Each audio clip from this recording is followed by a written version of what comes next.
Graça e paz, amado irmão, amada irmã da Igreja Batista Gileade. Graça e paz você, meu amigo e minha amiga que assiste esse vídeo, certo? Eu quero desde já lembrar você que aqui é uma continuação. Esse vídeo é uma continuação de outro que você encontra aí também no canal, certo? E também que são ministrações direcionadas especificamente à Igreja Batista Gileade, a igreja a qual eu pastoreio, mas que também pode te abençoar muito, certo? Então qualquer coisa aí pode ser particular à Igreja Batista Gileade, tá bom? No último vídeo nós tratamos de Colossenses capítulo 1, versículo de número 9 até o 12. E agora nós vamos tratar do 13 até o versículo de número 20, certo?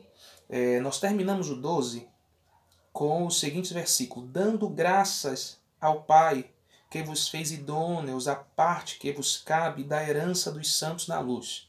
Certo? E aí o texto dá continuidade dizendo: ele nos libertou do império das trevas e nos transportou para o reino do Filho do seu amor, no qual temos a redenção, a remissão dos pecados. Este é a imagem do Deus invisível, o primogênito de toda a criação, pois nele foram criadas todas as coisas nos céus e sobre a terra, as visíveis e as invisíveis, sejam tronos, sejam soberanias, quer principados, quer potestades. Tudo foi criado por meio dele e para ele. Ele é antes de todas as coisas, nele tudo subsiste. Ele é a cabeça do corpo, da igreja. Ele é o princípio, o primogênito de entre os mortos, para em todas as coisas ter primazia, porque aprouve a Deus que nele residisse toda a plenitude e que, havendo feito paz pelo sangue da sua cruz, por meio dele reconciliasse consigo mesmo todas as coisas, quer sobre a terra, quer sobre os céus. Bom, o texto começa falando que Deus nos libertou do império das trevas. É interessante que quando fala de libertação, nós sempre nos lembramos muito do Antigo Testamento, de quando Deus libertou o seu povo, né, do Egito ali, das mãos de Faraó. E tem muito a ver, Não é do Egito, não é das mãos do Faraó, mas tem a mesma ideia, certo? O império das trevas, do qual Deus nos libertou, trevas aqui tem a ver com a eterna punição, escuridão moral, iniquidade, natureza pecaminosa, influência de Satanás, ausência de luz espiritual.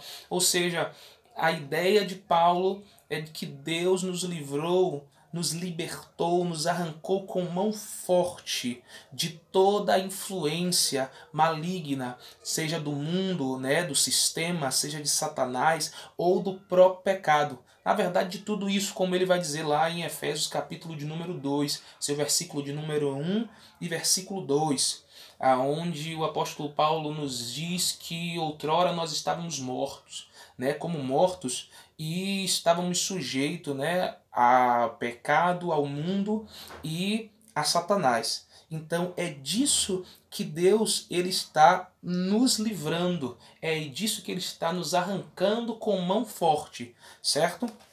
E aí você vai ver no versículo 12, né, que foi o final do último vídeo, quando ele diz que nos fez idôneo a parte que vos cabe da herança dos santos. Ou seja, antes de termos a herança, de fazermos parte da herança, o primeiro passo que Deus deu foi nos retirar do império das trevas, foi nos retirar da escravidão, do jugo de Satanás, do jugo do pecado, do jugo deste mundo.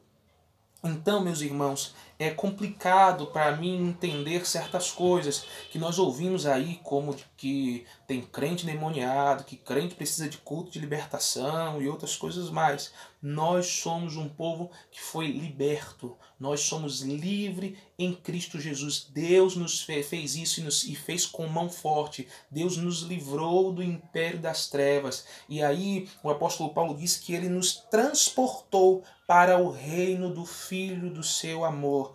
Perceba que há uma troca de senhorio. Perceba que nós éramos escravos, estávamos subjugados, nós estávamos no império das trevas. Ou seja, o inimigo, o pecado, o mundo, ele tinha poder sobre nós. E agora nós somos transportados para o reino do Filho do seu amor. Agora o nosso Senhor agora é outro. O nosso Senhor é o Cristo, o Filho do Deus vivo. Jesus é Senhor sobre as nossas vidas. Então o inimigo não tem mais poder sobre nós, o pecado não tem mais poder sobre nós, o mundo não tem poder sobre nós, certo? É por isso que João, ele não nos exclui, né, de pecar, mas ele diz que aquele que é nascido de Deus, ele não vive no pecado, ou seja, ele não é escravo do pecado, ele não é escravo de Satanás, ele não é escravo do mundo. Certo?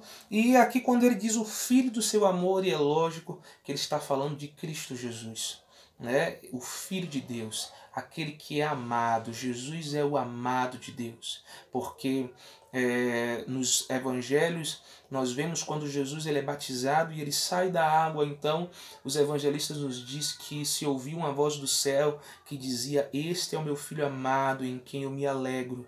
Jesus é aquele que alegra o Pai, Jesus é aquele que ama, que o Pai ama, ele é alvo do amor do Pai. Então ele é o Filho do seu amor. E como então, já que Deus nos resgatou, né, para nos fazer herdeiros, né, da herança dos santos, então como ele fez isso? Né? No qual temos redenção, versículo 14, no qual temos redenção, a remissão dos pecados, ou seja, por meio de Cristo Jesus, por meio do Filho do seu amor, Deus nos trouxe redenção. Deus nos trouxe redenção por meio de Cristo Jesus. Veja bem, ele nos libertou do império das trevas e nos transportou para o reino do Filho do seu amor, no qual, ou seja, no Filho do seu amor, no qual, Jesus Cristo, nós temos redenção. Redenção. Então, o que é a redenção? Né? Nós sabemos aí, você que já leu sistemática, né? A doutrina da redenção. Redenção nada mais é do que comprar para si. Jesus nos comprou, Deus em Cristo Jesus nos comprou para si. Jesus pagou um preço, e Pedro vai dizer que foi um alto preço, que foi sangue. Não foi por ouro ou prata, mas sangue. Com preço de sangue, Cristo Jesus nos comprou para Deus. Então, nós temos essa redenção. Como então Deus nos tornou herdeiros, ele nos resgatou, dando o seu Filho, comprando através do sangue do seu Filho para si aqueles que eram escravos do pecado, aqueles que eram escravos de Satanás, aqueles que eram escravos do mundo. Lembrando que aqui não necessariamente, é lógico que não dá para explicar aqui, mas a gente poderia explicar isso num outro vídeo. Mas não, Jesus não está pagando ao diabo, Jesus não está pagando ao pecado, Jesus não está pagando ao mundo. Jesus, com o seu sangue, paga ao próprio Deus. Esse é o qual Paulo vai dizer que ele nos entregou o desejo dos próprios corpos e outras coisas mais. Ou seja, Jesus, ele paga esse preço ao próprio Deus. Por quê? Porque estávamos condenados. Lembrando que Deus nos ama, mas Deus também é justo. Então todo aquele que não tem Cristo Jesus, todo aquele que não aceita Cristo Jesus, ele já está condenado. Quando Jesus então nos trouxe redenção, quando Deus nos trouxe redenção em Cristo Jesus, o sangue de Jesus pagou o preço. Jesus pagou o preço. Ou seja, em Jesus foi cumprido a justiça de Deus. Deus é quem estava ali esmagando, né, a Cristo Jesus naquela cruz, para que nos comprasse de volta para si próprio. Ou seja, no qual temos redenção, a remissão dos pecados. Qual é então a redenção? É a remissão dos pecados, é lavar os nossos pecados, é perdoar os nossos pecados. E quem iria nos julgar? O próprio Deus. O próprio Deus iria nos julgar. Então, essa redenção é uma paga ao próprio Deus, que iria nos julgar por causa dos nossos pecados. Nós que outrora, mais uma vez eu repito, éramos escravos do mundo, de Satanás e da nossa própria carne, ou seja, dos nossos desejos e pecados. Versículo 15, aqui começa o hino cristológico, né? O hino sobre Cristo, sobre aquilo que nós chamamos de cristologia, a doutrina de Cristo. E diz o seguinte, versículo 15: Este é a imagem do Deus invisível, o primogênito de toda a criação. Eu amo a música do Projeto Sola, que tem o nome Colossenses 1, né? E a música começa dizendo: Ele é a imagem do Deus invisível. E é justamente isso. Jesus é a imagem do Deus invisível. A Bíblia é bem clara ao dizer que ninguém viu a Deus. A Bíblia é bem clara lá em João, né, quando Jesus está conversando com a mulher samaritana, ele vai dizer que Deus é Espírito. Ou seja, eu lembro de um tempo no seminário, quando eu cheguei, se você que está me ouvindo aí foi seminarista, provavelmente, e principalmente do STBNE, aqui em Salvador, então você deve ter visto essa piadinha aí de início de seminário, quando alguns amigos chegaram e disseram assim: quando você for lá no céu, quem é que você vai ver no trono?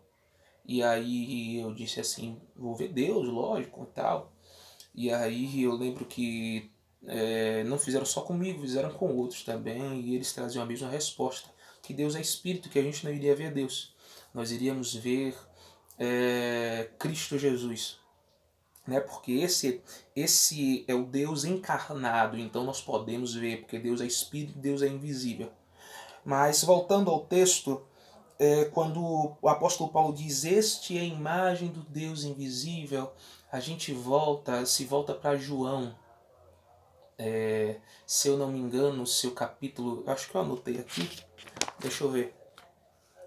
João, seu capítulo de número 14, versículo 8 e 9, onde Filipe vai dizer: mostra-nos o Pai, e Jesus vai responder a Filipe dizendo: quem vê a mim, vê o Pai.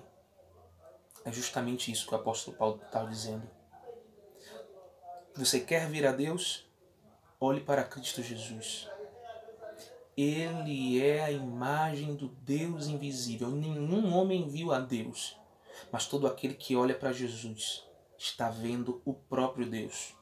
O próprio Deus. A gente tem uma brincadeira, né, de que todo mundo quer ver a Deus, mas ninguém quer morrer. Mas a gente pode dizer sim que muita gente quer ver a Deus. Muita gente quer ver a Deus. Mas poucos querem conhecer o seu Filho amado Jesus. Jesus vai dizer no mesmo texto de João, capítulo de número 14, se não me engano, versículo de número 6, eu sou o caminho, a verdade e a vida. Ninguém vem ao Pai a não ser por mim. Jesus não era um profeta, como algumas religiões dizem. Jesus não era um filósofo. Jesus não era um pensador ou qualquer outra coisa. Jesus é o próprio Deus.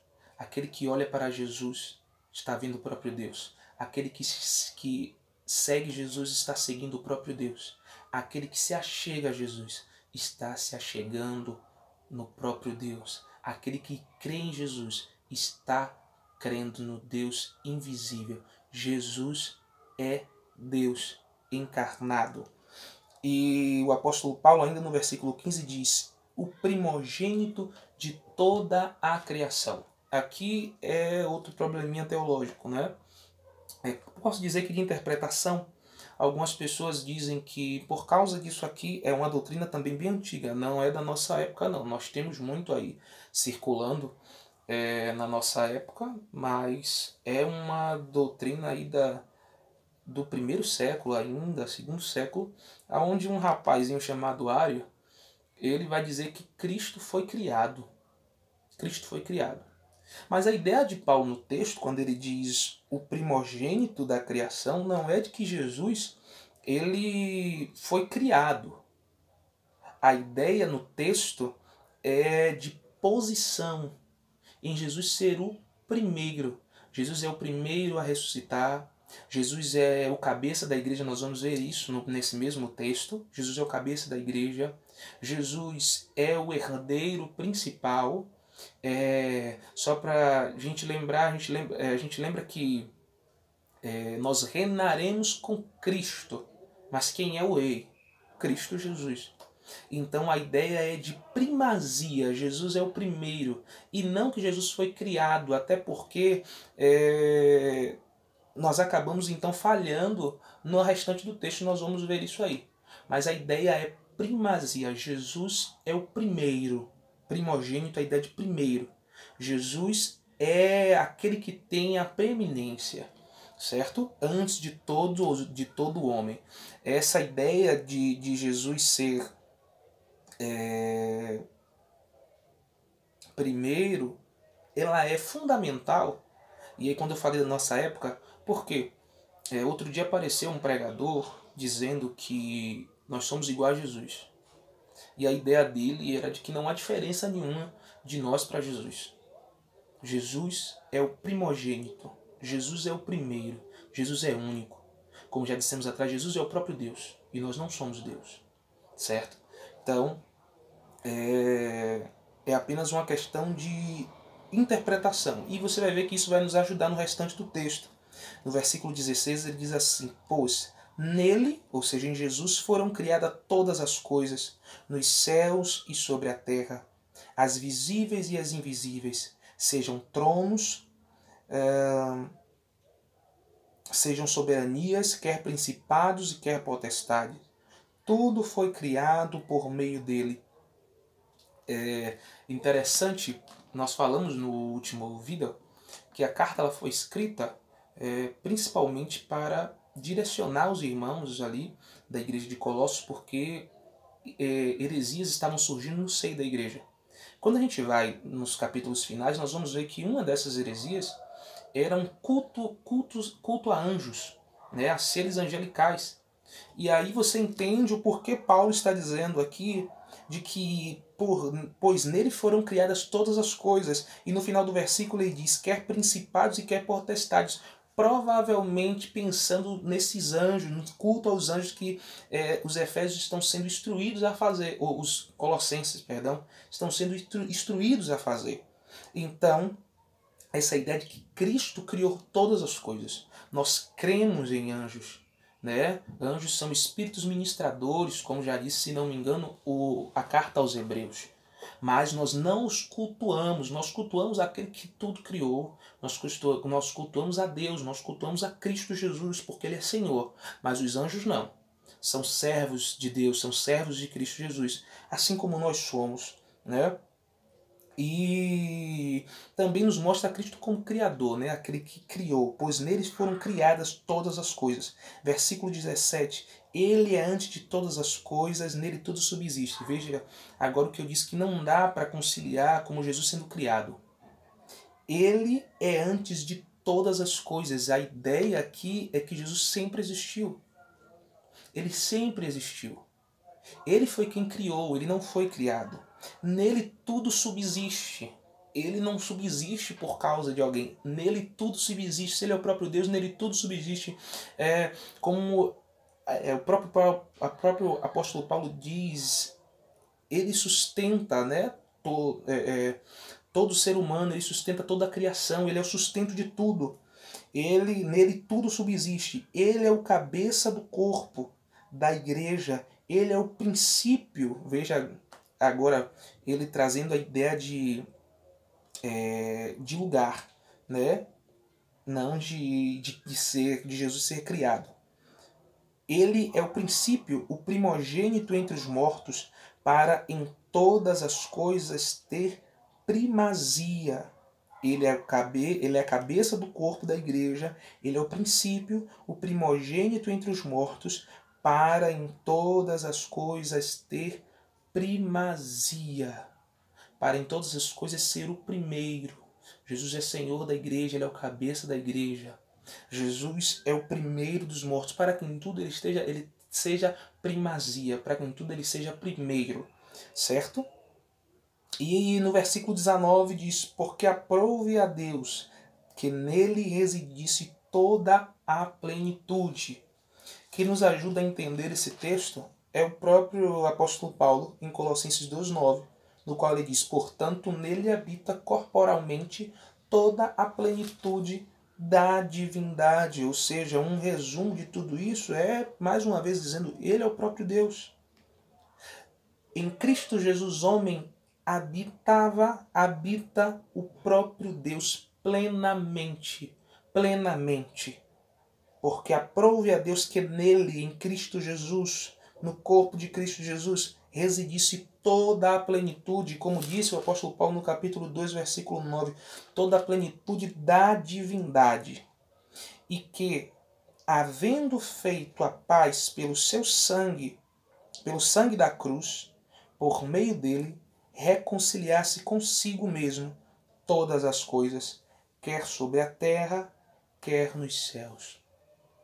E aqui, terminando essa mensagem, eu quero trazer para você o final de tudo isso. A grandeza da obra de Deus em Cristo Jesus.